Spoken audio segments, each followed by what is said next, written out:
physics of possibility. Quantum mechanics allows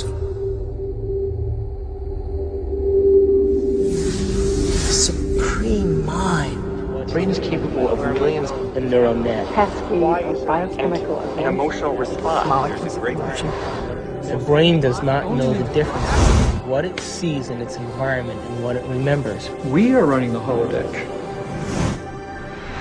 Whatever way we observe the world around us. So how can you continue to see the world as real if the self that is determining it to be real is intangible?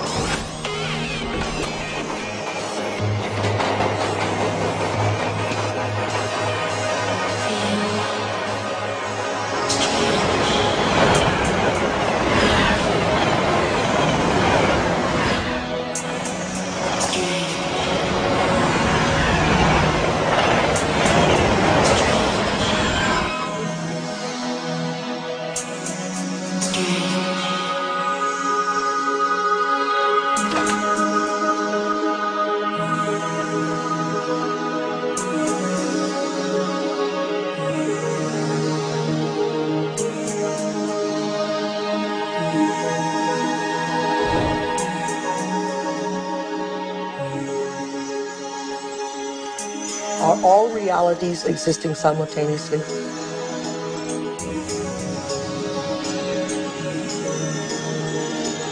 Is there a possibility that all potentials exist side by side?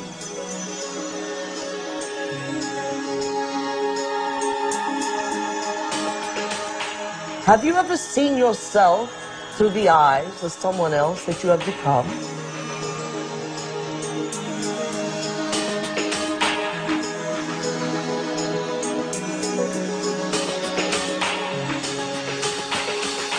And looked at yourself through the eyes of the ultimate observer? Who are we? Where do we come from? What should we do? And where are we going? Why are we here? Well, that is the ultimate question, isn't it? What is reality? What I thought was unreal now, for me, seems in some ways to be more real than what I think to be real, which seems now more to be unreal. You can't explain it. And anybody who gets too lost and anybody who spends too much time trying to explain it is likely to get lost forever down the rabbit hole of mysteriousness. I think the more you look at quantum physics, the more mysterious and wondrous it becomes. Quantum physics,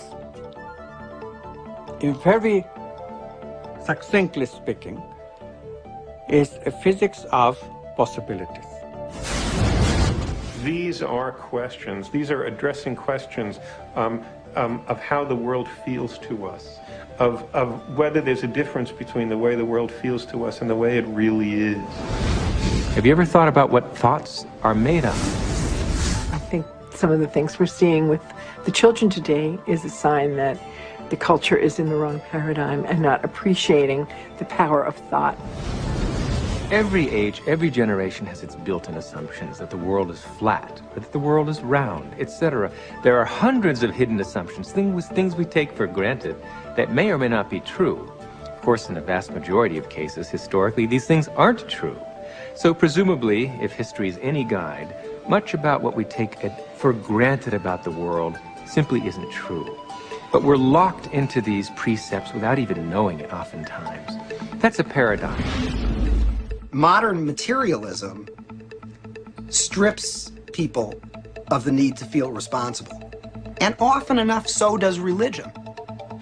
But I think if you take quantum mechanics seriously enough, it puts the responsibility squarely in your lap, and it doesn't give answers that are clear-cut and comforting. It says, yes, the world is a very big place, it's very mysterious, mechanism is not the answer, but I'm not going to tell you what the answer is, because you're old enough to decide for yourself. Is everyone a mystery? Is everyone an enigma? They most certainly are. Asking yourself these deeper questions opens up new ways of being in the world. It brings in a breath of fresh air. It makes life more joyful. The real trick to life is not to be in the know, but be in the mystery.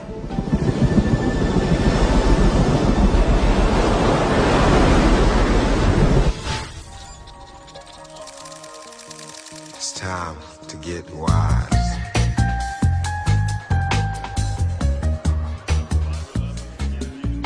Why do we keep recreating the same reality? Why do we keep having the same relationships? Why do we keep getting the same jobs over and over again? In this infinite sea of potentials that exist around us, how come we keep recreating the same realities? Isn't it amazing that we have options and potentials that exist, but we're unaware of them? Is it possible that we're so conditioned to our daily lives, so conditioned to the way we create our lives, that we buy the idea that we have no control at all? We've been conditioned to believe that the external world is more real than the internal world. This new model of science says just the opposite.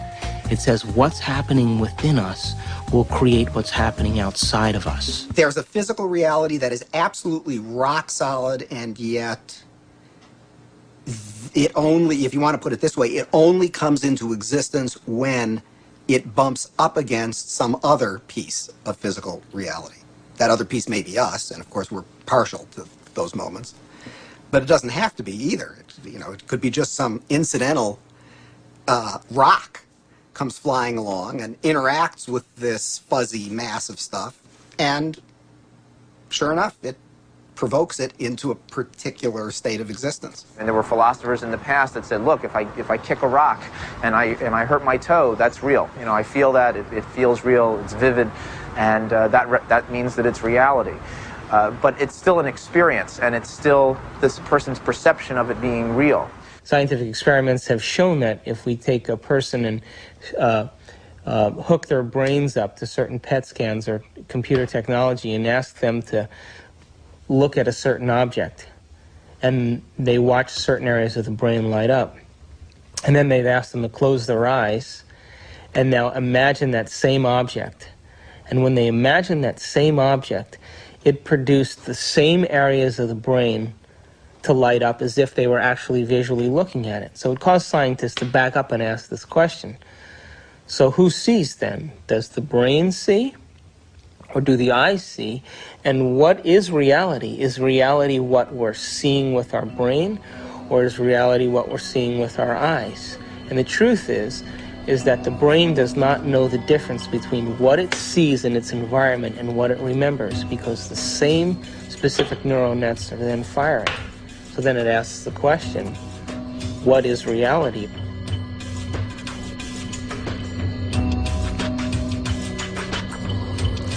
We're bombarded by huge amounts of information, and it's coming into our body, and we're processing it, coming in through our sense organs, and it's percolating up, and at each step we're eliminating information, and finally what is bubbling up to consciousness is the one that's the most self-serving.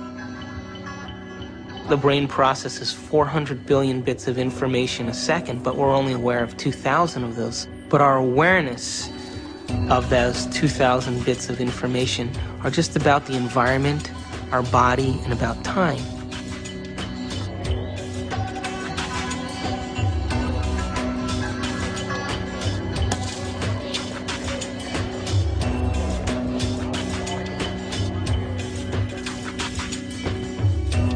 We're living in a world where all we see is the tip of the iceberg. The classical tip of an immense quantum mechanical iceberg. Hey, wow! You got a lot of shots to develop? No. Oh, bummer. Well, I'll catch you later.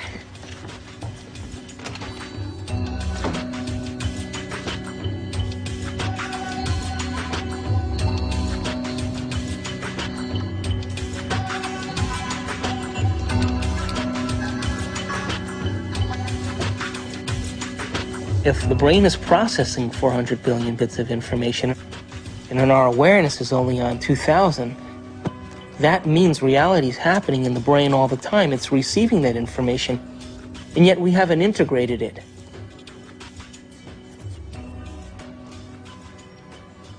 The eyes are like the lens, but the tape that's really seeing is the back of the brain. It's called the visual cortex. It's right back here. It's like this camera and it's tape. Did you know that the brain imprints what it has the ability to see? Now, this is important. For example, this camera is seeing a lot more around me than what is here, because it has no objection and no judgment.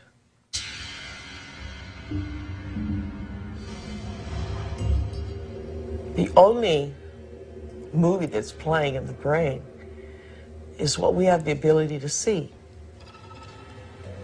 So is it possible our eyes, our cameras see more than what our brain has the ability to consciously project? Well, the way our brain is wired up, we only see what we believe is possible. We match patterns that already exist within ourselves through conditioning.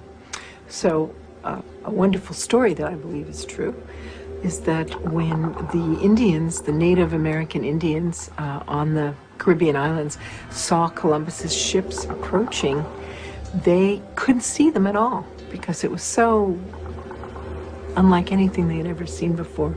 They couldn't see it. When Columbus's armada landed in the Caribbean, none of the natives were able to see the ships, even though they existed on the horizon. The reason that they never saw the ships was because they had no knowledge in their brains or no experience that clipper ships existed. So the shaman starts to notice that there's ripples out in the ocean, but he sees no ship, but he starts to wonder what's causing the effect. So every day he goes out and looks and looks and looks, and after a period of time, he's able to see the ships. And once he sees the ships, he tells everybody else that ships exist out there because everybody trusted and believed in him. They saw them also.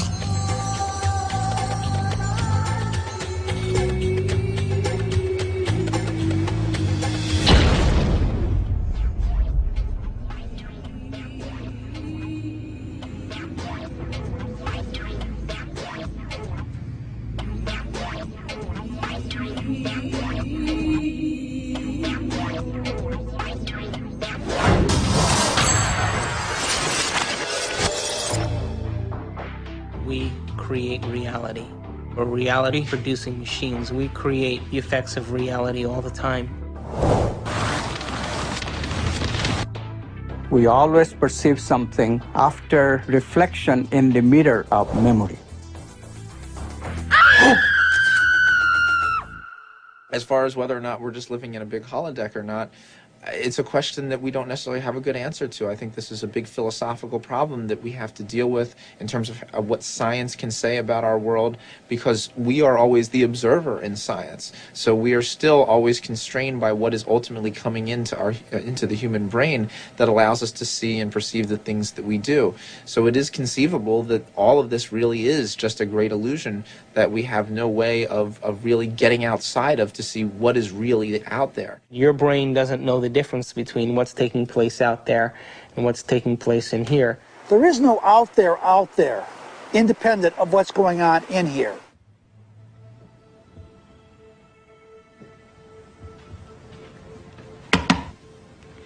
You okay? I heard you scream earlier. Was it another dream?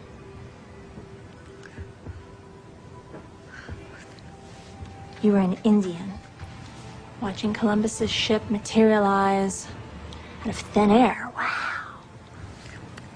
And this medicine man kept hitting you. Cool. Hey, maybe it was a past life or a parallel reality or a future life. Get weird. Or maybe that dream was trying to tell you the truth. I guess it just depends on what you think is real. Maybe you should try different anxiety pills. My pills are fine, okay? Thank you.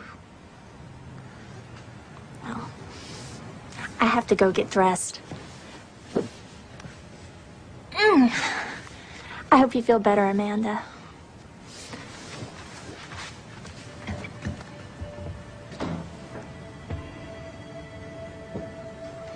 God, Amanda, jag är such an asshole.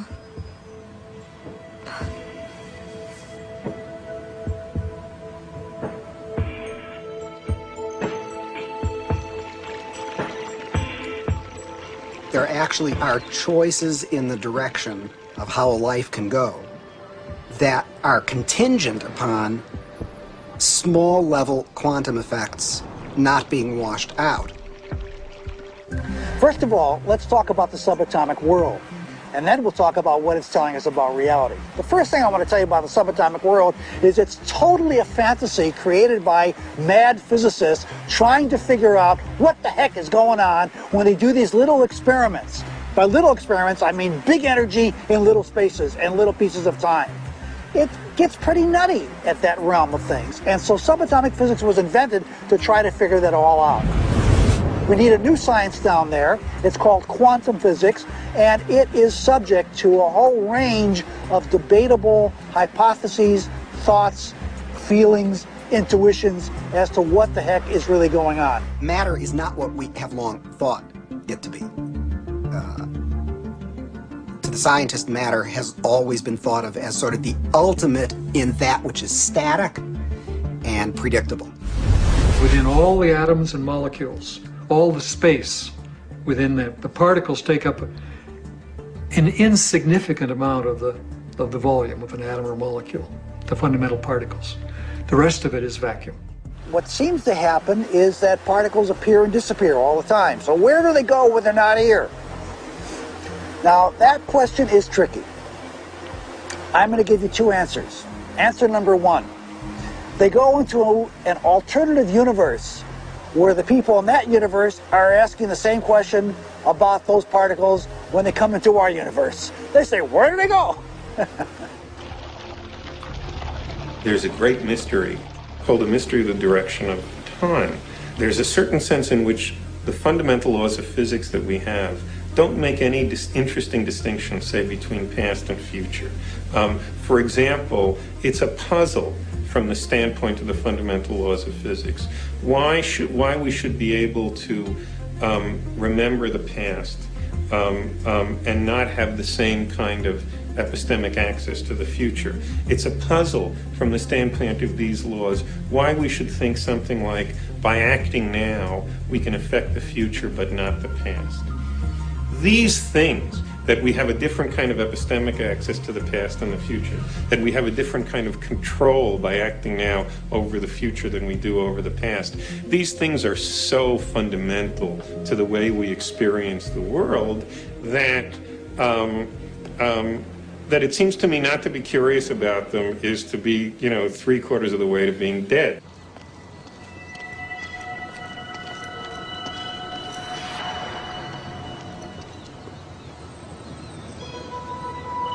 Want to shoot some hoops?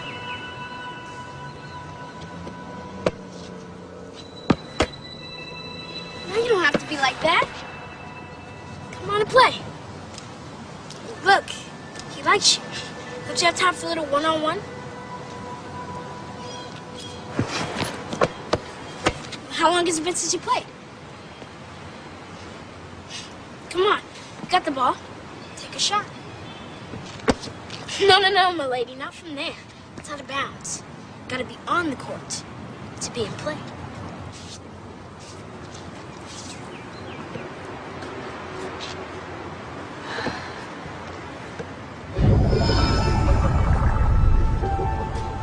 Welcome to Duke Reginald's court of unending possibilities.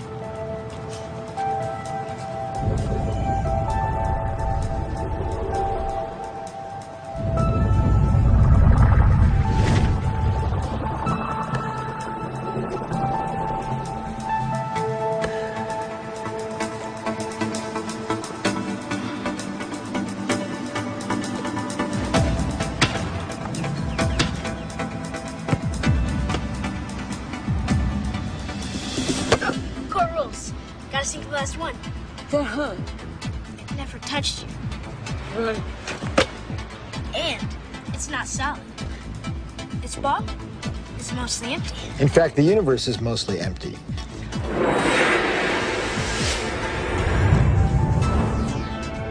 We like to think of space as empty and matter as solid. But in fact, there is essentially nothing to matter whatsoever. It's completely insubstantial. Take a look at an atom. We think of it as a kind of hard ball. Then we say, oh, well, no, not really. It's this little tiny point of really dense matter right at the center, surrounded by a kind of fluffy probability cloud of electrons popping in and out of existence. But then it turns out that that's not even right. Even the nucleus, which we think of as so dense, pops in and out of existence just as readily as the electrons do. The most solid thing you can say about all this insubstantial matter is that it's more like a thought. It's like a concentrated bit of information. What makes up things are not more things, but what makes up things are ideas, concepts, information. And like I said, it never touches.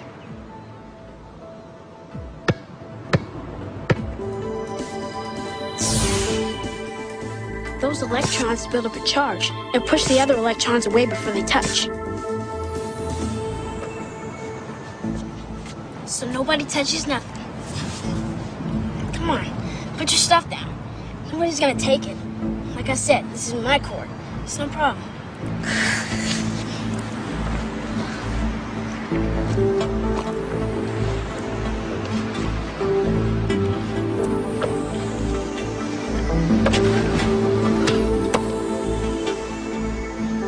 How long has it been? I believe. It's only in conscious experience that it seems that we move forward in time. In quantum theory, you can also go backwards in time. You can always go back in time.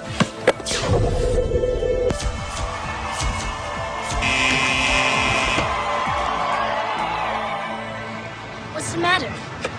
Remember, it's empty. How do you know this yet?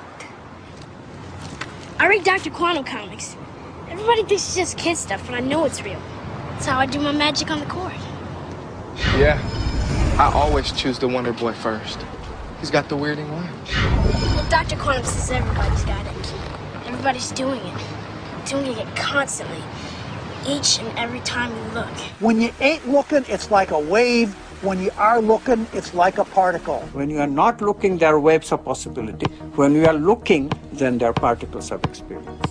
A particle, which we think of as a solid thing, really exists in a so-called superposition, a spread out wave of possible locations. And it's in all of those at once. The instant you check on it, it snaps into just one of those possible positions. Quantum superposition implies that a particle can be in two or more places or states simultaneously. And this is a very bizarre concept and one of the hallmarks of the quantum world. Superheroes use superposition, with the world being potential strips of reality. Until we choose. Heroes choose what they want. Being in many places at once, experiencing many possibilities all at once, and then collapsing on the one. The question is, how far down the rabbit hole do you want to go?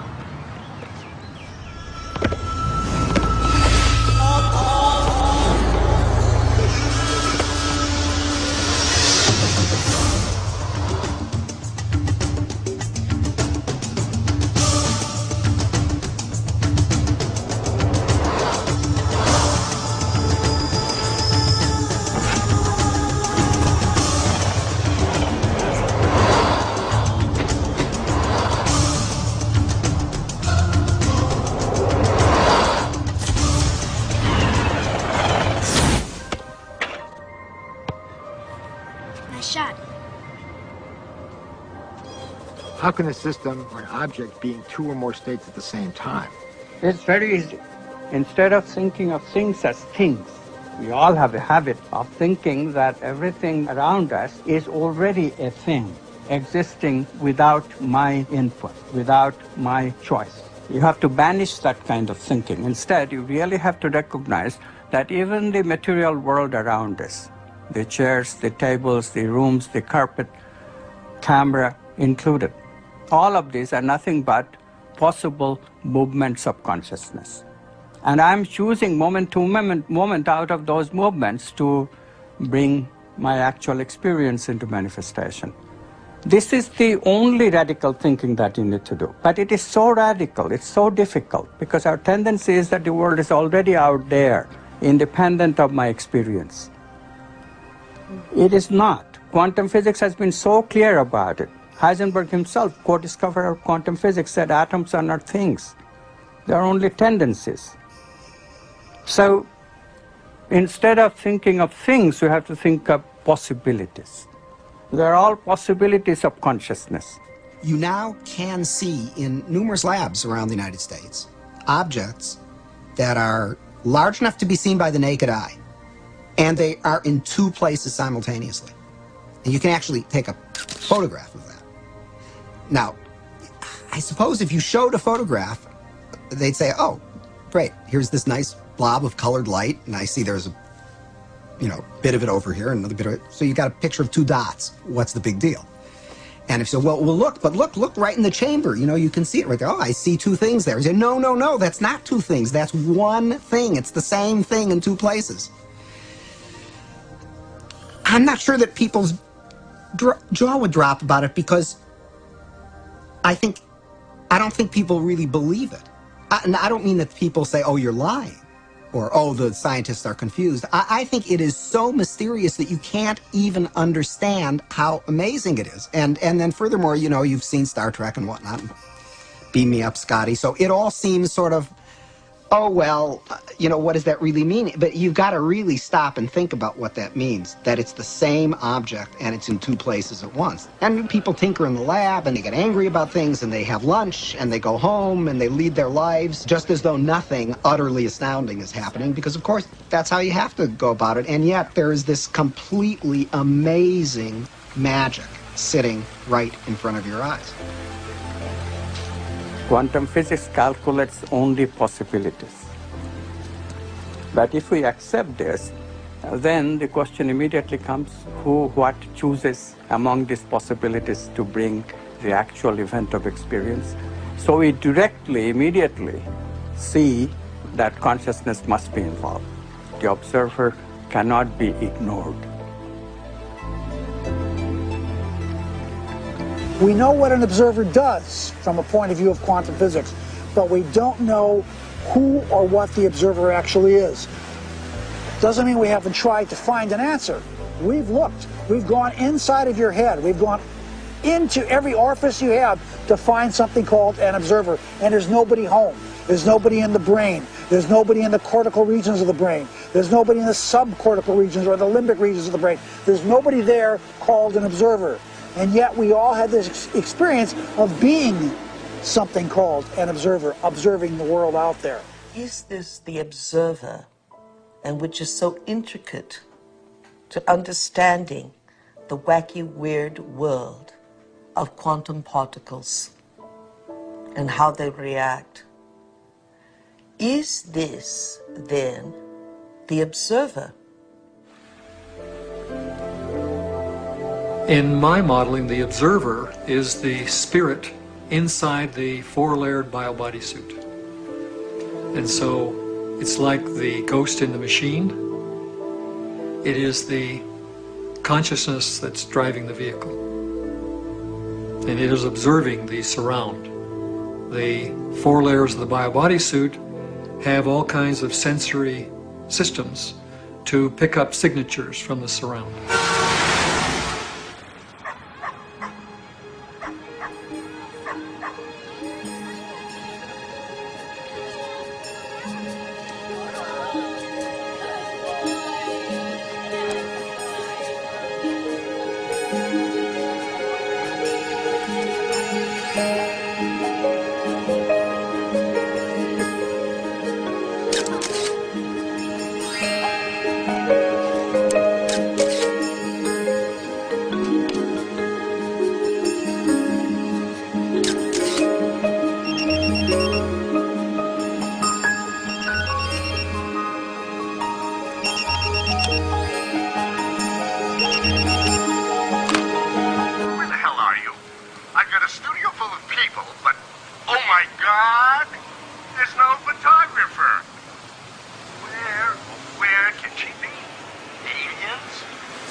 In Washington, D.C., the so-called murder capital of the world, there was a big experiment in the summer of 1993 where 4,000 volunteers came from 100 countries to collectively meditate for long periods of time throughout the day. It was predicted in advance that with such a sized group, you'd have a 25% drop in violent crime, as defined by the FBI, in Washington that summer. Well, the chief of police went on television saying that, look, it's going to take 2 feet of snow to reduce crime by 25% in Washington, D.C. this summer. But by the end, the police department became a collaborator and author of this study because the results, in fact, showed a 25% drop in violent crime in Washington, D.C., which we could predict on the basis of 48 previous studies that had already been done on a smaller scale. This leads naturally to wonder, are people affecting the world of reality that they see? You betcha they are. Every single one of us affects the reality that we see, even if we try to hide from that and play victim. We all are doing it. Just tell me where you are. Good. But hurry with it, please, because these models are giving me a headache. 10 minutes.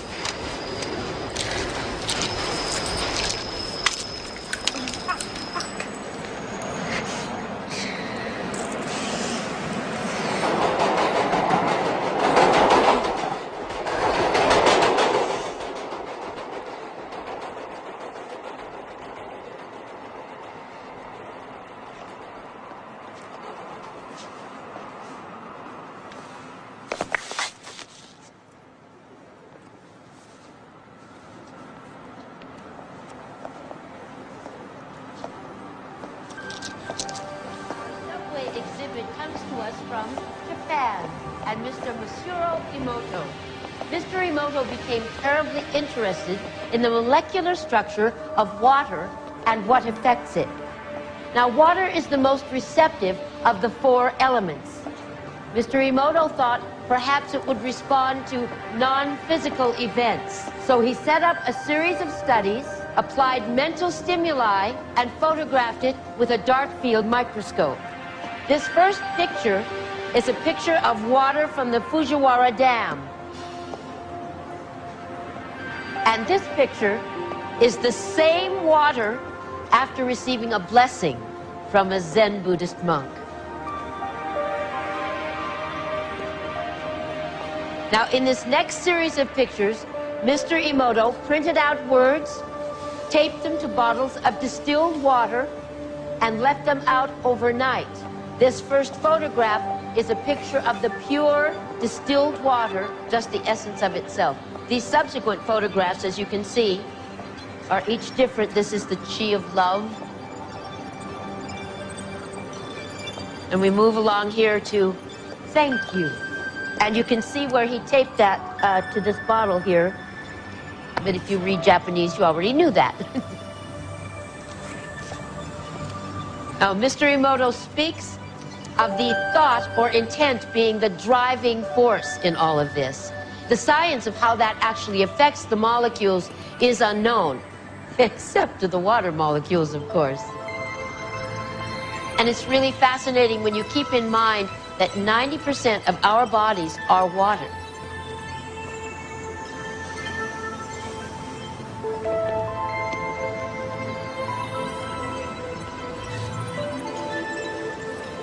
Makes you wonder, doesn't it? If thoughts can do that to water, imagine what our thoughts can do to us.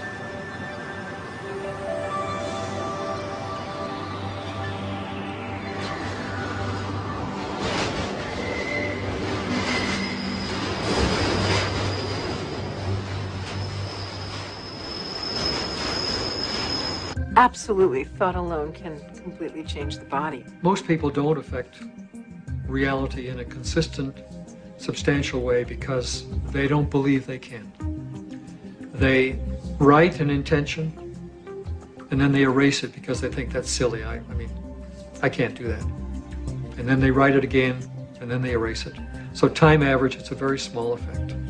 And it really comes down to the fact that they believe they can't do it. If you accept with every rudiment of your being that you will walk on water Will it happen? Yes, it will. But you know, it's like positive thinking. It's a wonderful idea, positive thinking. But what it usually means is that I have a little smear of positive thinking covering a whole mass of negative thinking. So thinking positive is not really thinking positive. It's just disguising the negative thinking that we have. When we think of things, then we make the reality more concrete than it is. And that's where we become stuck. We become stuck in the sameness of reality. Because if reality is concrete, obviously I'm insignificant. I cannot really change it. But if reality is my possibility of consciousness itself, then immediately comes the question of how can I change it? How can I make it better? How can I make it happier? You see how we are extending the image of ourselves?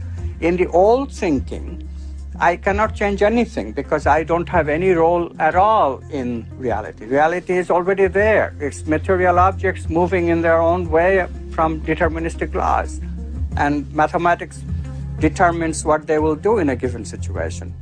I, the experiencer, have no role at all. In the new view, yes, mathematics can give us something. It gives us the possibilities that all these movements can assume, but it cannot give us the actual experience that I'll be having in my consciousness. I choose that experience. And therefore, literally, I create my own reality. It may sound like a tremendous bombastic claim by some new agey without any understanding of physics whatsoever, but really quantum physics is telling us that.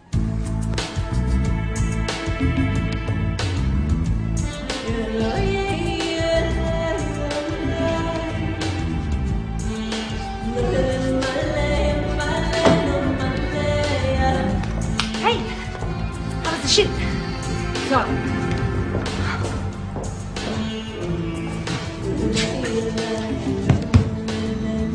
Your boss called. He's worried about you.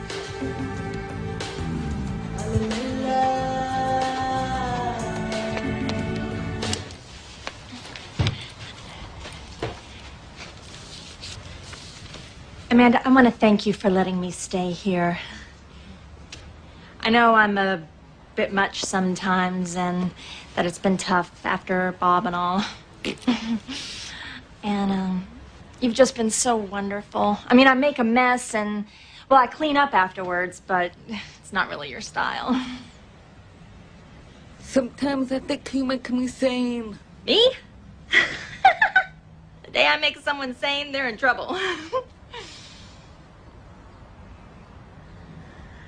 Anyway, I made you something as a thank you gift.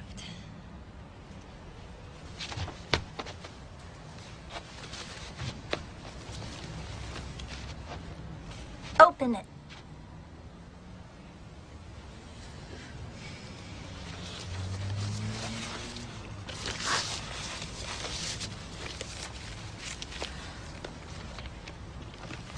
I went through your pictures and picked my favorite ones. And it took me forever because there's so many good ones.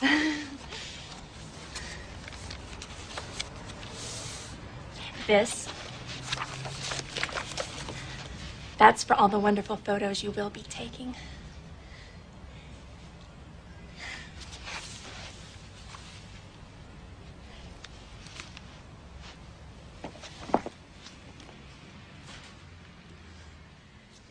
Oh. I've had a strange day. Thank you.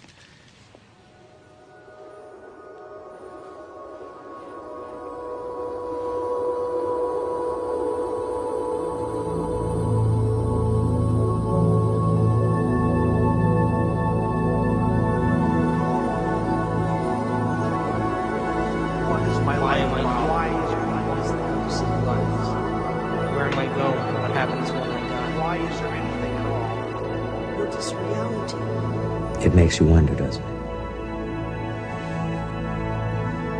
If thoughts can do that to water, imagine what our thoughts can do to us. Reality ultimately comes down to our experience. Have you ever thought about what thoughts are made of? Is there a substance of thought? I guess it just depends on what you think is real. The world being possible timelines of reality. Until we choose. Are all realities in the quantum field existing simultaneously? I definition of an addiction is something really simple, something that you can't stop. There literally are different worlds in which we live. There's the macroscopic world that we see. There's the world of our cells. There's the world of our atoms. There's the world of our nuclei. These are each totally different worlds. They have their own language. They have their own mathematics. They're not just smaller. Each is totally different. But they're complementary. Because I am my atoms. But I am also my cells. I'm also my macroscopic physiology. It's all true. They're just different levels of truth. The deepest level of truth uncovered by science and by philosophy is the fundamental truth of unity. At that deepest subnuclear level of our reality, you and I are literally one. One.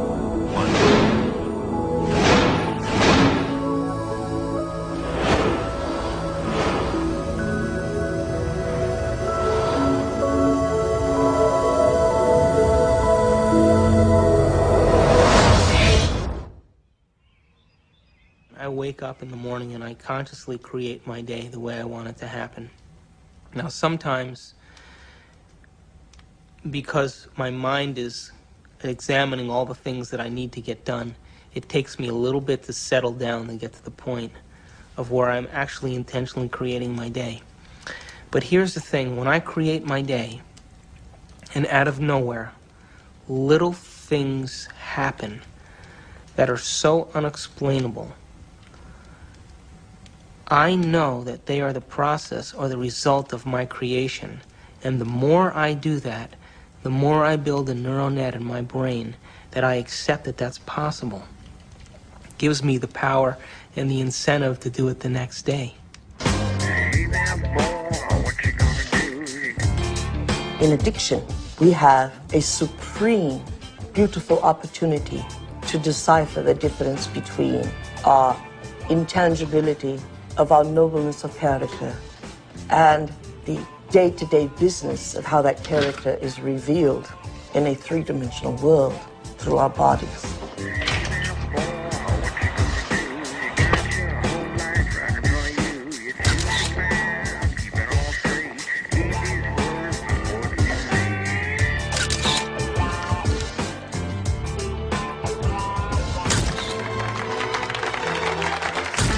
Weddings. And what we will learn is that addiction is the feeling of a chemical rush that is cascaded through the bodies through a whole assortment of glands and ductless glands and through the spinal fluid, a feeling that some would call a sexual fantasy. It only takes one sexual fantasy for a man to have a hard-on. In other words, it only takes one thought here for a man to have an erection in his member. And yet, there was nothing outside of him that gave him that. It was what was within him that gave him that. Oh, hey, Amanda, I didn't know you were there. Guilty. A wedding. Come on, blink. This is a good assignment, if you'd see it that way. What to see? I do. They did. Oh, God, Amanda. I mean, you live in your past. I mean, everything with you is about what happened. You hate churches. You hate weddings. You hate guys. And I want you to go scope it out. Don't need to. I got money there. I know. I took the pictures, remember? You got too many memories clouding your vision. Oh, Amanda, you know you're the best technical photographer I have. And I want to have some great pictures. You know what? You need a good Polish wedding. And watch out for those good Catholic boys, huh? You need the priest. Come on, get out of here. Bye. When I was younger, I had lots of ideas about what God was. And now I realize I'm not conscious enough to truly understand what that concept means. That I am at one with the great being that made me and brought me here and that formed the galaxies and the universes, etc.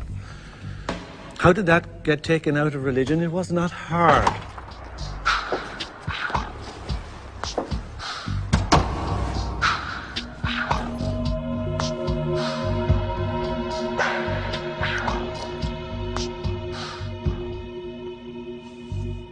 Most of the problems that religion and the various philosophical movements down through the centuries have produced have been errors because that's where they started.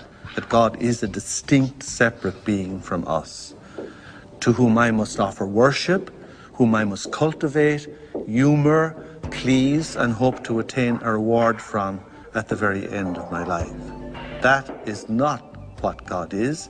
That is a blasphemy. God is such a broad thing, some parts of which, most of the parts of which that are associated with organized religion is something that I sort of recoil at and something that I think has done a lot of harm to the world, done harm to women, done harm to oppressed peoples, done harm to the World Trade Center. And yet, at the same point, we have the epitome of a great science. The closest science has ever come to explaining Jesus' interpretation that the mustard seed was larger than the kingdom of heaven. And the only science that can fit into that analogy is quantum physics.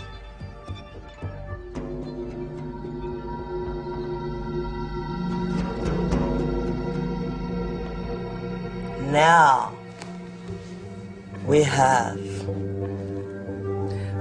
great technology, from anti-gravity magnets and magnetic fields of zero-point energy. We have all that, and we still have this ugly, superstitious, backwater concept of God.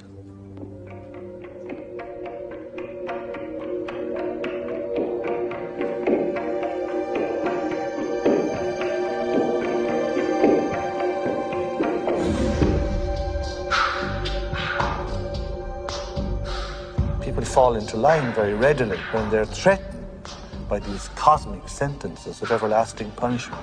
But this is not how God is. And once you start to question the traditional images, caricatures of God, people feel you're an agnostic or an atheist or a subverter of the social order. God must be greater than the greatest of human weaknesses, and indeed, the greatness of human skill. That God must even transcend a most remarkable to emulate nature in its absolute splendor. How can any man or woman sin against such a greatness of mind? How can any one little carbon unit on Earth, in the backwaters of, indeed, the Milky Way, the boondocks, betray God Almighty? That is impossible. The height of arrogance is the height of control of those who create God in their own image.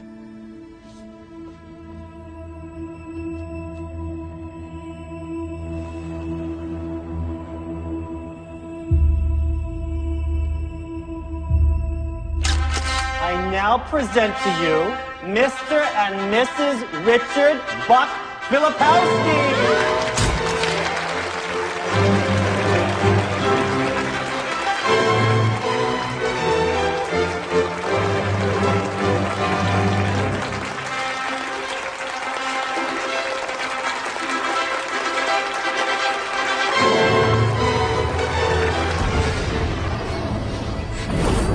Brain, when it fires its thoughts, is likened unto the landscape of a thundercloud. And the synaptic cleft is the sky between the storm and the earth receptor site. And you see this foreboding dark cloud boiling in the sky. And you see electrical impulses moving through it. veins of electric light, and then you see it hit the ground. The brain looks like a thunderstorm when it is presenting a coherent thought. So no one has ever seen the thought. What they do see in neurophysics is that they see a storm raging around different quadrants of the brain. Those are areas that are mapped in the body and what the person must be responding to. A holographic image. Rage, murder, hate, compassion, love. The brain does not know the difference between what it sees in its environment and what it remembers, because the same specific neural nets are then firing. The brain is made up of tiny nerve cells called neurons. These neurons have tiny branches that reach out and connect to other neurons to form a neural net. Each place where they connect is integrated into a thought or a memory. Now, the brain builds up all its concepts by the law of associative memory. For example, ideas, thoughts, and feelings are all constructed and interconnected in this neural net, and all have a possible relationship with one another. The concept and the feeling of love, for instance, is stored in this vast neural net. But we build the concept of love from many other different ideas. Some people have love connected to disappointment. When they think about love, they experience the memory of pain, sorrow, anger, and even rage. Rage may be linked to hurt, which may be linked to a specific person, which then is connected back to love. We build up models of how we see the world outside of us. And the more information that we have, the more we refine our model one way or another. And what we ultimately do is tell ourselves a story about what the outside world is. Any information that we process, any information that we take in from the environment is always colored by the experiences that we've had and an emotional response that we're having to what we're bringing in. Who is in the driver's seat when we control our emotions or we respond to our emotions? We know physiologically that nerve cells that fire together wire together. If you practice something over and over again, those nerve cells have a long-term relationship. If you get angry on a daily basis, if you get frustrated on a daily basis, if you suffer on a daily basis, if you give reasons for the victimization in your life, you're rewiring and reintegrating that neural net on a daily basis, and that neural net now has a long-term relationship with all those other nerve cells called an identity. We also know that nerve cells that don't fire together no longer wire together. They lose their long-term relationship because every time we interrupt the thought process that produces a chemical response in the body, every time we interrupt it, those nerve cells that are connected to each other start breaking the long-term relationship. When we start interrupting and observing, not by stimulus and response and that automatic reaction, but by observing the effects it takes, then we are no longer the body, mind, conscious, emotional person that's responding to its environment as if it is automatic.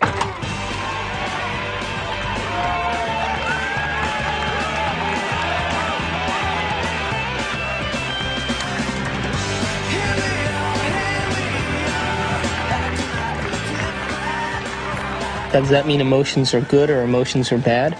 No, emotions are designed so that it reinforces chemically something into long-term memory. That's why we have them. All emotion is holographically imprinted chemicals. The most sophisticated pharmacy in the universe is in here. There's a part of the brain called the hypothalamus. And the hypothalamus is like a little mini factory, and it is a place that assembles certain chemicals that matches certain emotions that we experience. Those particular chemicals are called peptides. They're small chain amino acid sequences. The body's basically a carbon unit that makes about 20 different amino acids all together to formulate its physical structure. The body is a protein-producing machine. In the hypothalamus, we take small chain proteins called peptides, and we assemble them into certain neuropeptides or neurohormones that match the emotional states that we experience on a daily basis. So there's chemicals for anger, and there's chemicals for sadness, and there's chemicals for victimization, there's chemicals for lust. There's a chemical that matches every emotional state that we experience. And the moment that we experience that emotional state in our body or in our brain, that hypothalamus will immediately assemble the peptide that then releases it through the pituitary into the bloodstream. The moment it makes it into the bloodstream, it finds its way to different centers or different parts of the body.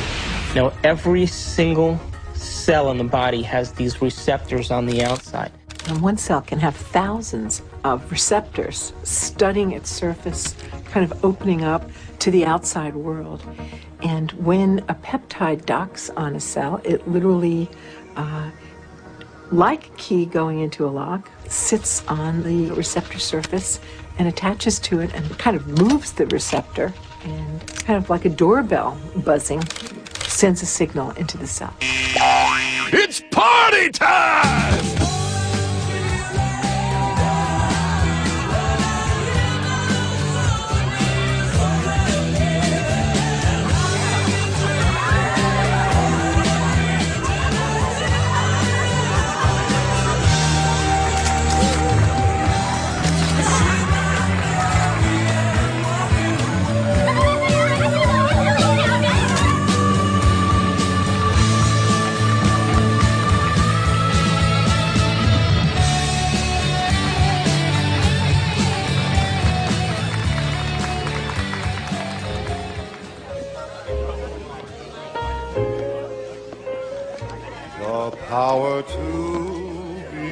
What happens in adulthood is that most of us who've had our glitches along the way are operating in an emotionally detached place, or we're operating as if today were yesterday. What is it? Mixed.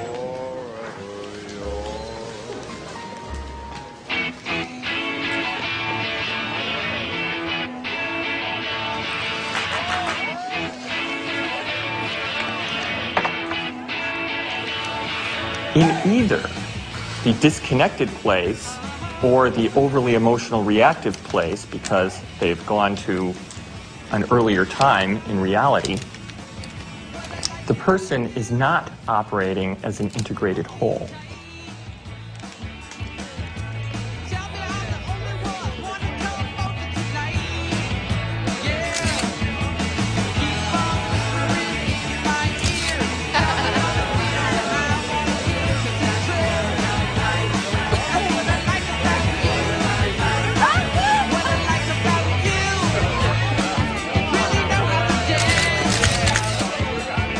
Along the outside of the cell are these billions of receptor sites that are really just receivers of incoming information. A receptor that has a peptide sitting in it changes the cell in many ways. It sets off a whole cascade of biochemical events, some of which wind up with changes in the actual nucleus of the cell.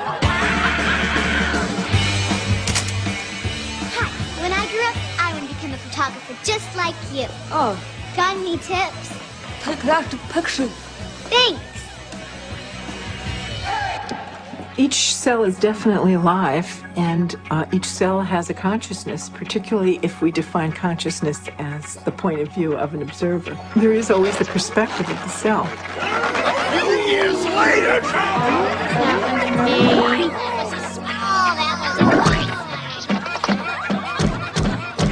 In fact, the cell is the smallest unit of consciousness in the body. I'm hungry.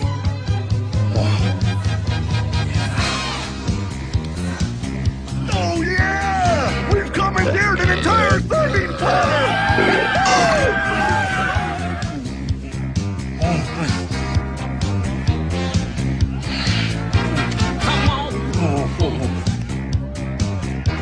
Yeah, keep it coming, keep it coming. Yeah. Oh, yeah. Well, my definition of an addiction is something really simple. Something that you can't stop. Oh, make me suffer, please. You want to hurt? We bring to ourselves situations that will fulfill the biochemical craving of the cells of our body by creating situations that meet our chemical needs. It always happens to me. Every day. An addict will always need a little bit more in order to get a rush or a high of what they're looking for chemically. Don't tell me to calm down. You're always bossing me around. So my definition really means that if you can't control your emotional state, you must be addicted to it. Oh, I knew this was gonna happen. That's not what we agreed upon.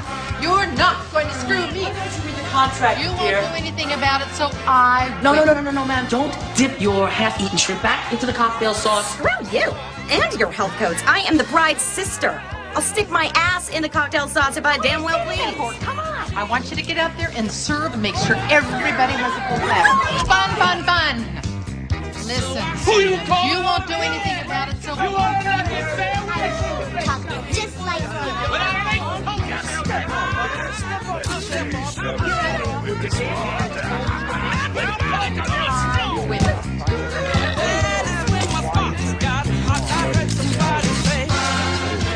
What is reality? What is the real?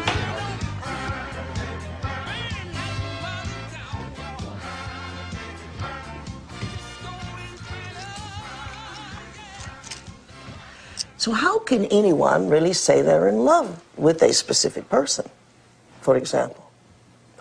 They're only in love with the anticipation of the emotions they're addicted to. Because the same person could fall out of favor the next week by not complying. My goodness, doesn't that change the landscape of our emotional outlook on personal needs and identities?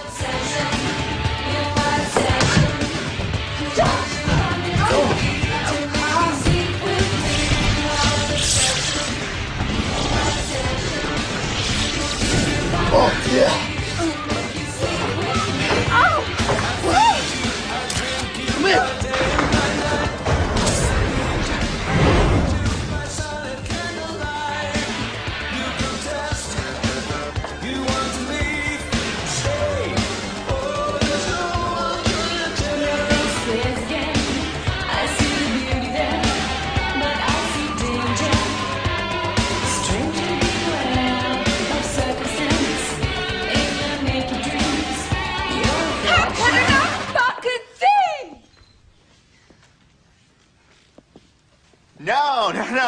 No. You got the punchline wrong. It's a photographer's joke.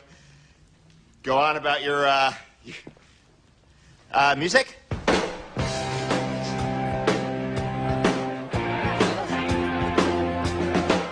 Are you okay? Right, Dad, that couldn't funky some good. When? Now. I was with the groom. Hey, I could read it. I'm sorry. I was with the groom just now. Yeah, he loves Paulette. Where?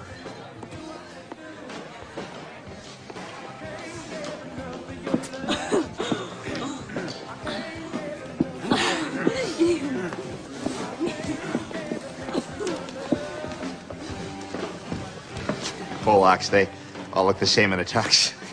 You're not Polish, right? Hi. Thanks. Here. This will help.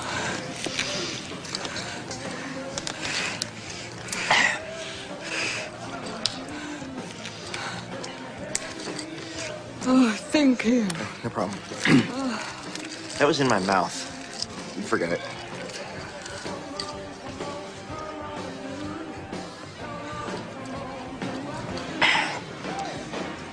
So, what's your name? Elliot. Hi. Yeah. It's I'm Amanda. Hey, Amanda. I should have asked you what your name. You photograph a lot of weddings? I hate it. I'm doing the thing again with my hands. I'm sorry. We are emotions, and emotions are us. Again, I can't separate emotions. When you consider that every aspect of your digestion, every sphincter that opens and closes, every group of cells that come in for nourishment and then moves out to heal something or repair something. Those are all under the influence of the molecules of emotion. I mean, it's this total buzz. So you ask if emotions are bad. Emotions are not bad. They're life. They color the richness of our experience. It's our addiction that's the problem. The thing that most people don't realize is that when they understand that they are addicted to emotions... Another drink? It's not just psychological. It's biochemical. Think about this. Heroin uses the same receptor mechanisms on the cells that our emotional chemicals use. It's easy to see then that if we can be addicted to heroin, then we can be addicted to any neuropeptide, any emotion. To the groom! To the groom. Woo.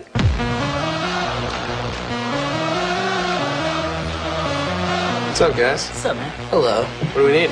Some boxes. Put out. Yeah, baby.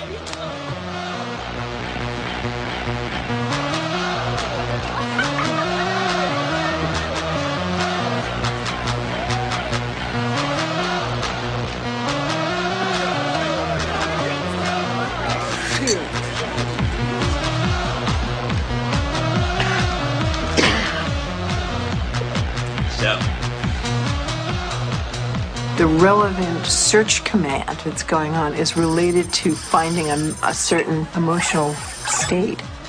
I mean, we can't even direct our eyes without having an emotional aspect to it.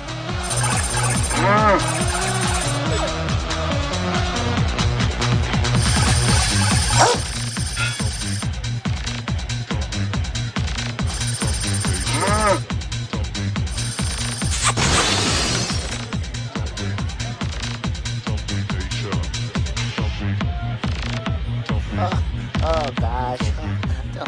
She wouldn't fall for me. Oh, mama! Woo! What the hell are you waiting for? Come on, you little pussies! Jeez, I can't believe you guys! What are you? Ooh, come on, just get the hell out of the way! Hi there, honey! Come on, baby, you know you want it. Oh, don't give me that look.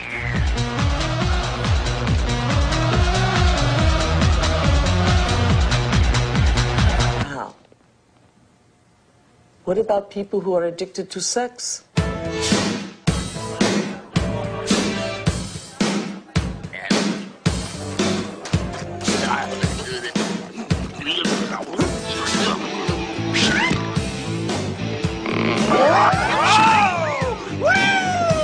Hello there, big boy. Is the rocket in your pocket? Or are you just happy to see me?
It's very expensive equipment, all right? Oh, you like to think that you're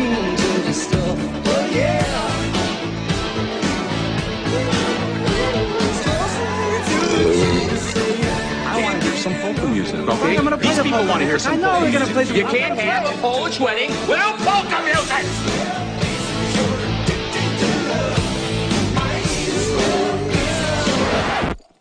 No, would you leave it alone? Keep your fucking hands. How can you have a Polish wedding without any fucking Polish Keep music? your fucking hands off my equipment, man.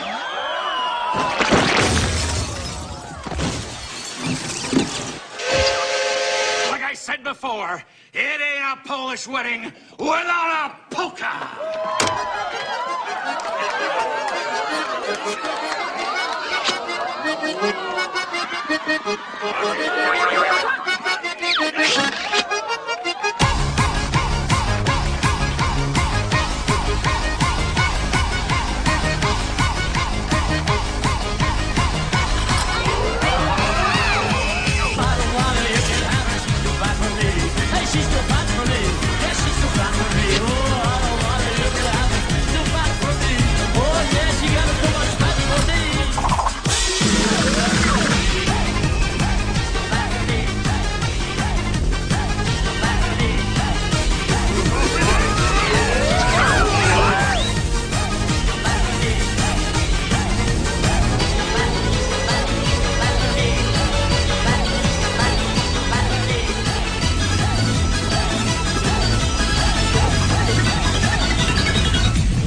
When your road deserts you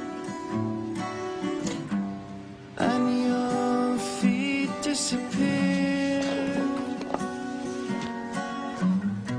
you'll find some old shoes wasted, worn without a peer. Where we go from here? It gets wrong from here. You're sitting still inside fear. There must be some way out of here.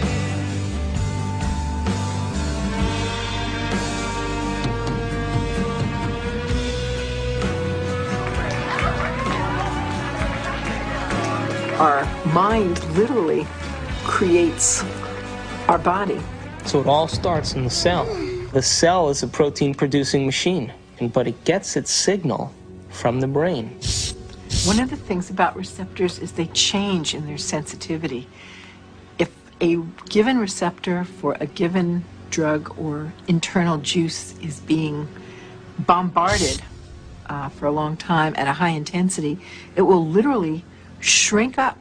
There will be less of them, or it will be hooked up in such a way that it is desensitized or downregulated. So the same amount of drug or internal juice will elicit a much smaller response.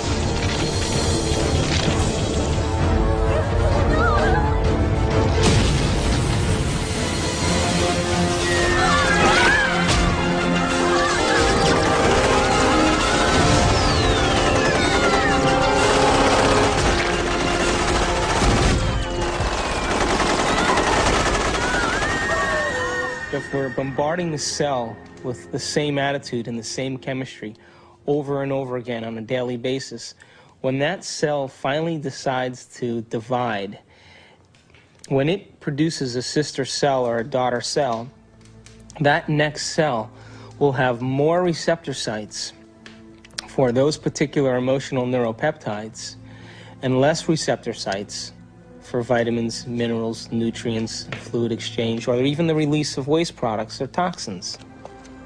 Now, all aging is a result of improper protein production. What happens when we age? Our skin loses elasticity. Well, elastin is a protein. What happens to our enzymes? We don't digest as well. What happens to our synovial fluid? Those are proteins. They become brittle and stiff. What happens to our bones? They become thin. So all aging is a result of improper protein production. So then the question arises, does it really matter what we eat? And does nutrition really have an effect if the cell doesn't even have the receptor sites after 20 years of emotional abuse to even receive or to let in the nutrients that are necessary for its health?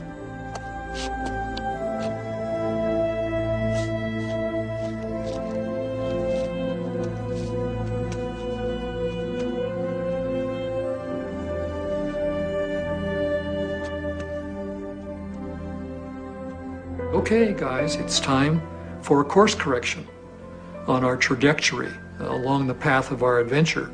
And that course correction is the movement to a new paradigm, just an expansion of the old. Just as the universe is larger than we thought it was in our modeling. And it's always larger than we think it is.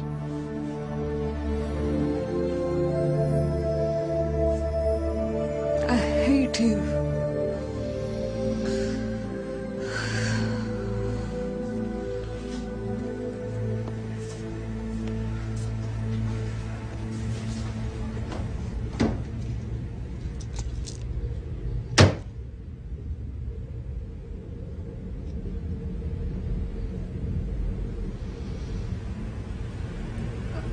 Hate you.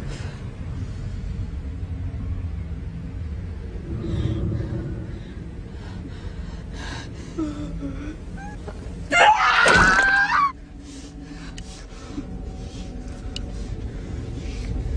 idiot!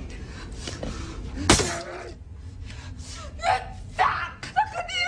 You fucked! You're ugly! You're worth nothing! You're getting old! I hate you!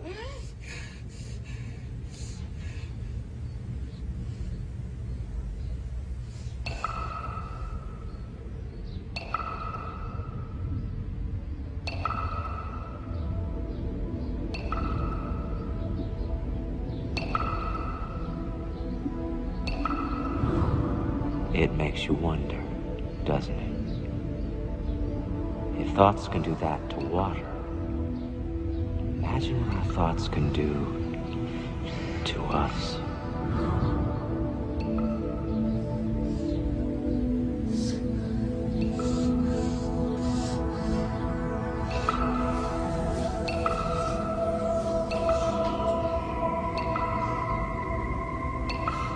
No one has ever came along and ever given you sufficient, intelligent knowledge about your beautiful self, how you work from the inside out. Why do you have addictions? Because you have nothing better. You have dreamt of nothing better because no one has ever taught you how to dream better.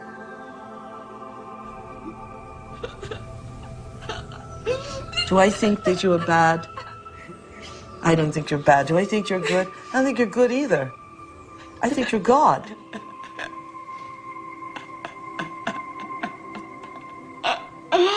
In general, the field of psychiatry really doesn't allow for enough freedom of action on people's part, meaning an awful lot of problems, not all of them to be sure, but an awful lot of problems that get labeled as psychological problems really amount to people making rotten choices. And they ought to be instructed to make different ones. Can I? Wow. Borrow some toothpaste?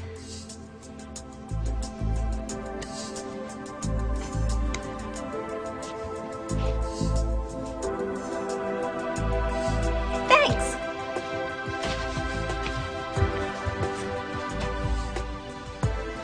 When I talk about we disappearing, I don't mean that we physically disappear. What I mean is that we move out of the area of the brain that has to do with our personality, that has to do with our association to people, our association to places, our association to things and times and events. We don't exist in the associative centers in our brain that reaffirms our identity and reaffirms our personality. For the average person in the world who lives life and considers their life boring or uninspiring is because they've made no attempt to gain knowledge and information that will inspire them. They're so hypnotized by their environment through the media, through television, through people living and creating ideals that everybody struggles to become, that no one can actually become in terms of physical appearance and definitions of beauty and valor that are all illusions, that most people surrender and live their life in mediocrity. And they may live that life, and the soul may never really, their desire may never really rise to the surface, so they may want to be something else.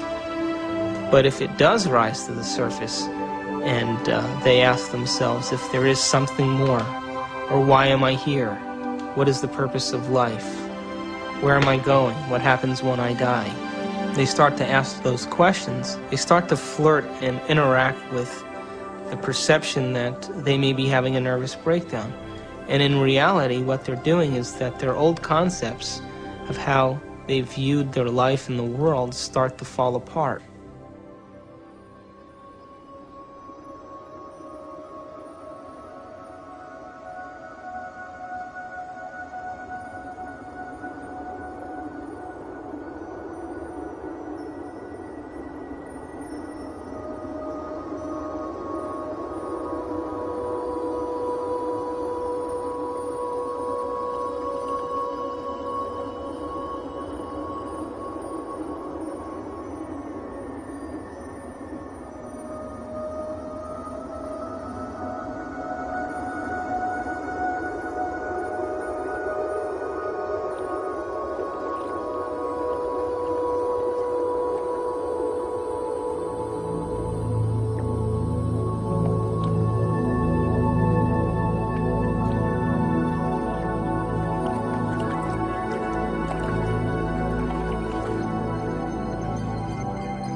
We're in completely new territory in our brain. And because we're in completely new territory, we're rewiring the brain, literally reconnecting to a new concept. Then ultimately, it changes us from the inside out. If I change my mind, will I change my choices? If I change my choices, will my life change? Why can't I change? What am I addicted to? What will I lose that I'm chemically attached to? And what person, place, thing, time, or event that I'm chemically attached to that I don't want to lose because I may have to experience the chemical withdrawal from that? Hence the human drama.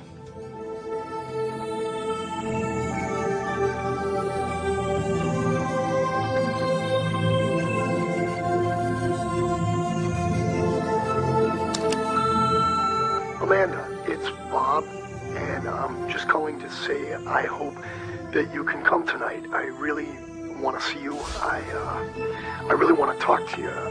I know we can work things out.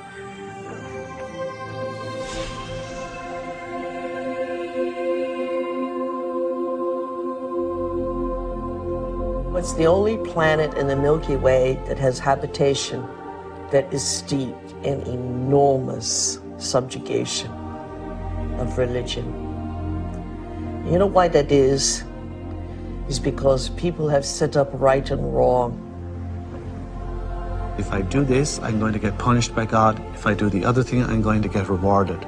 This is a really poor description that tries to map out a path in life for us to follow, but with deplorable results, because there really is no such thing as good or bad.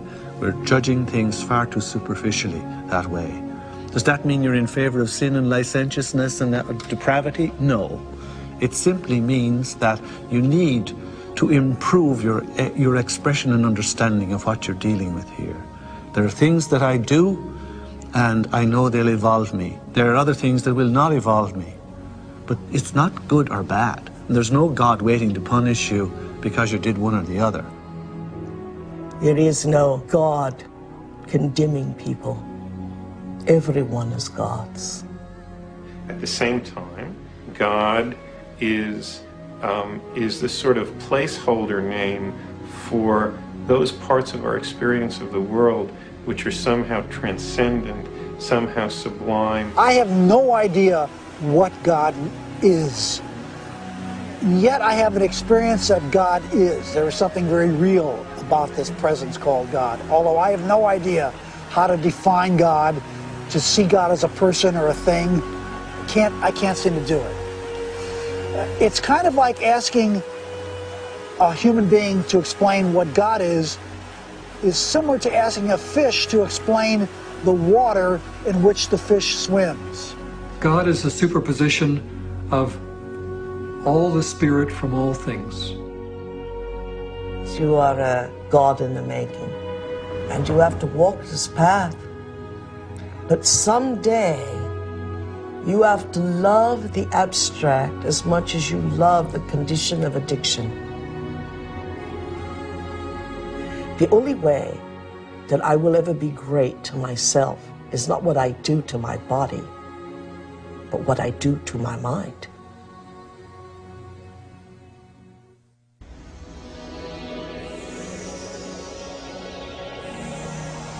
So if we're consciously designing our destiny, and if we're consciously, from a spiritual standpoint, throwing in with the idea that our thoughts can affect our reality or affect our life, because reality equals life, then I have this little pact that I have when I create my day. I say I'm taking this time to create my day, and I'm infecting the quantum field. Now, if is in fact the observers watching me the whole time that I'm doing this, and there is a spiritual aspect to myself, then show me a sign today that you paid attention to any one of these things that I created, and bring them in a way that I won't expect. So I'm as surprised at my ability to be able to experience these things and make it so that I have no doubt that it's come from you.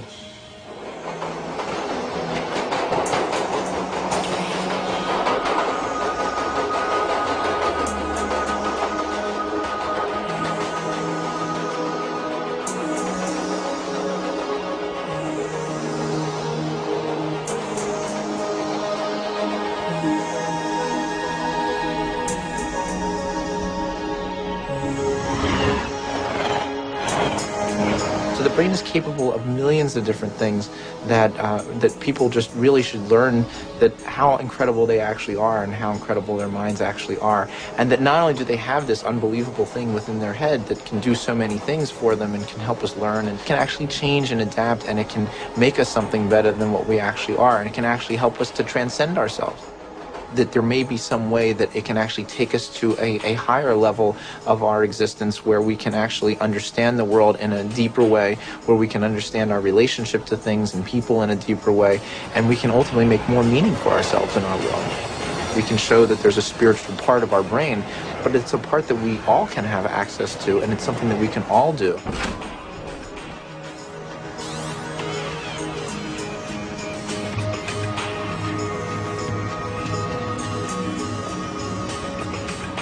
We have to formulate what we want and be so concentrated on it and so focused on it and have so much of our awareness of it that we lose track of ourselves.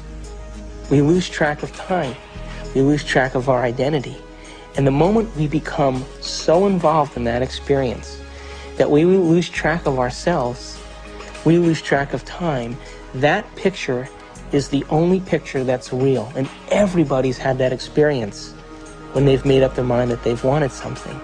That's quantum physics in action. That's manifesting reality. That's the observer in full effect. Your consciousness influences others around you.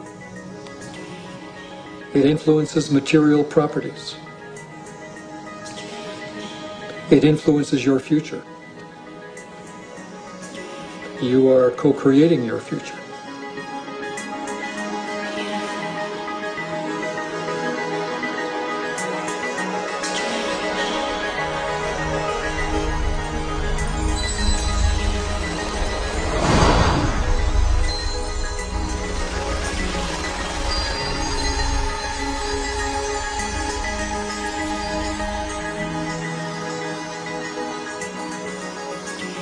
Show me a sign today that you paid attention to any one of these things that I created and bring them in a way that I won't expect.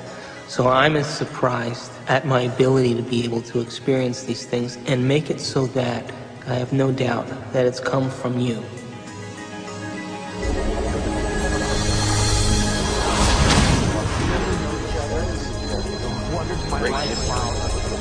Consciousness is related to something fundamental.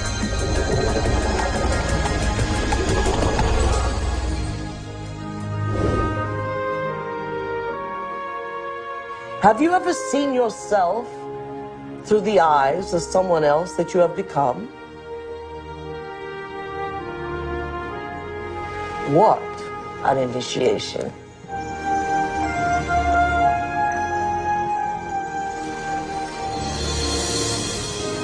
Have you ever stopped for a moment and looked at yourself through the eyes of the ultimate observer?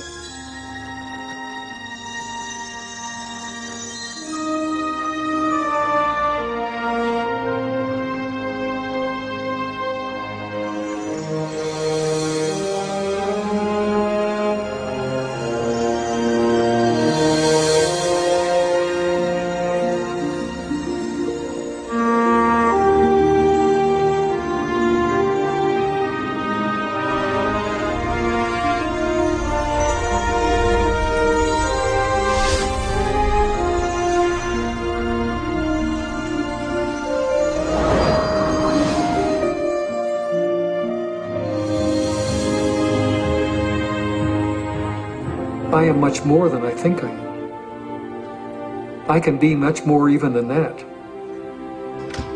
I can influence my environment with people. I can influence space itself. I can influence the future.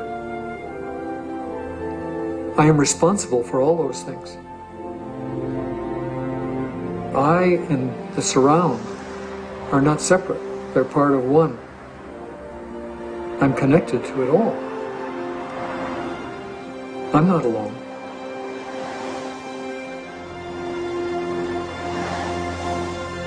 Knowing that there's this interconnectedness of the universe, that we are all interconnected and that we are connected to the universe at its fundamental level, I think is as good an explanation for spirituality as there is. It is my belief that our purpose here is to develop our gifts of intentionality and learn how to be effective creators. We are here to be creators. We are here to infiltrate space with ideas and mansions of thought. We are here to make something of this life. To acknowledge the quantum self, to acknowledge the place where we really have choice, to acknowledge mind. When that shift of perspective takes place, we say that somebody has been enlightened.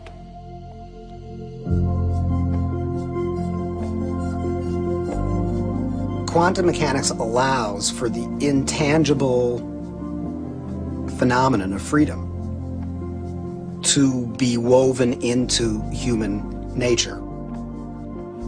Quantum physics, very succinctly speaking, is a physics of possibilities. It opens fundamentally the question of whose possibilities and who chooses from these possibilities to give us the actual event of experience. The only answer that is satisfactory, both logically and meaningfully, is the answer that consciousness is the ground of all being. We must pursue knowledge without any interference of our addictions. And if we can do that, we will manifest knowledge in reality, and our bodies will experience it in new ways, in new chemistry, in new holograms, new elsewheres of thought, beyond our wildest dreams. All of us one day will reach the level of the avatars that we have read about in history, the Buddhas and the Jesus.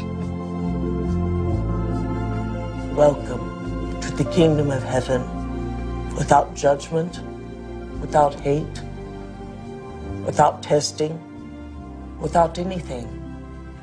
That we simply are has allowed this reality we call real, from the power of intangibility, to pull out of inertness action, chaos, and hold it into its form, and we call it matter.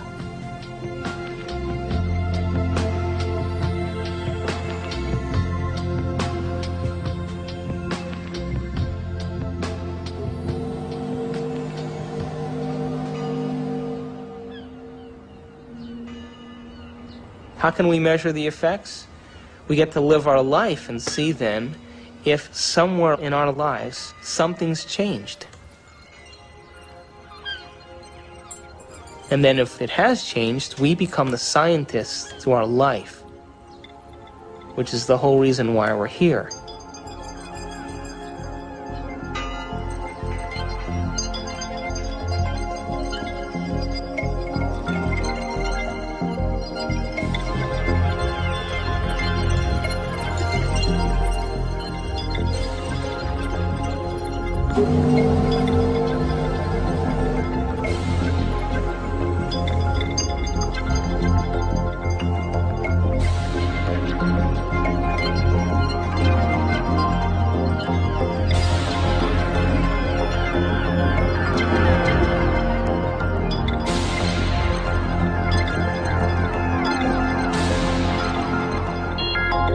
Don't just take it at face value.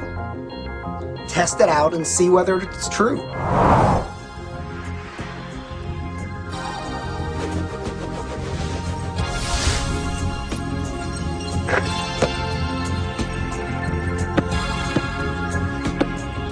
Hey, you're back. I'm back. So you never answered my question. What question? How far down the rabbit hole do you want to go?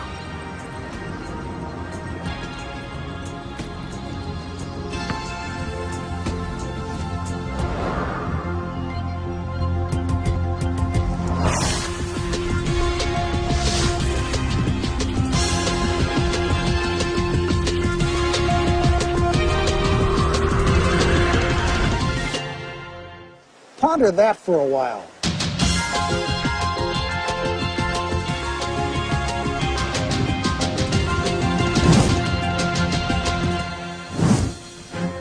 My name is David Albert. I got a PhD in theoretical physics. I studied biochemistry at Rutgers University, and then went to chiropractic college at Life University in Atlanta, Georgia. My postgraduate training is in anatomy and physiology, neurochemistry, neurophysiology, and genetics.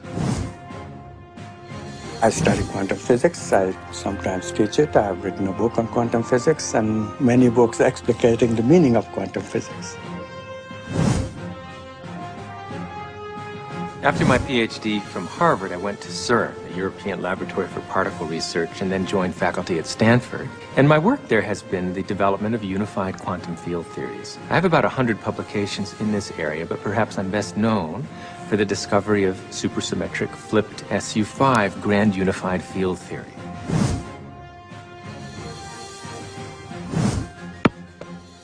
I make my living as an anesthesiologist, and every day as I put my patients to sleep, I kind of wonder where they go and why they're there in the first place. And that's one of the reasons that attracted me to anesthesia and the study of consciousness.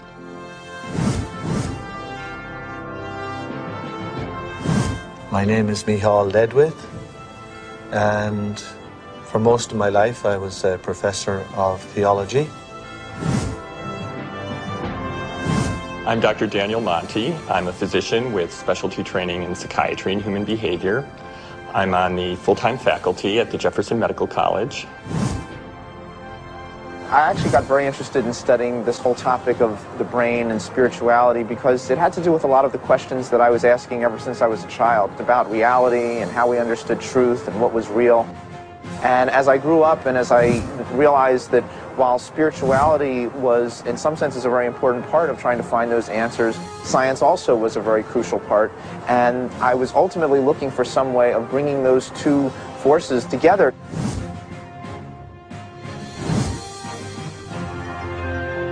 Well, my name is Candace Pert, and I'm a professor at Georgetown in the medical school.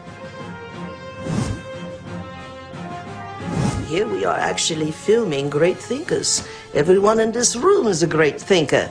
Now that we got them thinking, that's always a trick, isn't it? I should make it clear that I'm a graduate student in physics. I'm not a full-fledged theoretical physicist yet. But if fortune smiles on me and I continue to work like a dog on my problem sets and exams and whatnot, eventually what I hope to do with this is to apply fundamental quantum theory to quantum information processing. So I decided, well, if I gave up being department chairman, and if I gave up all my professional committees, and I gave up all my government committees, I would have a block of time that I could put to work. Of course, I give up all my power positions, but you have to sacrifice something. I had to keep my day job because my family needed to be fed.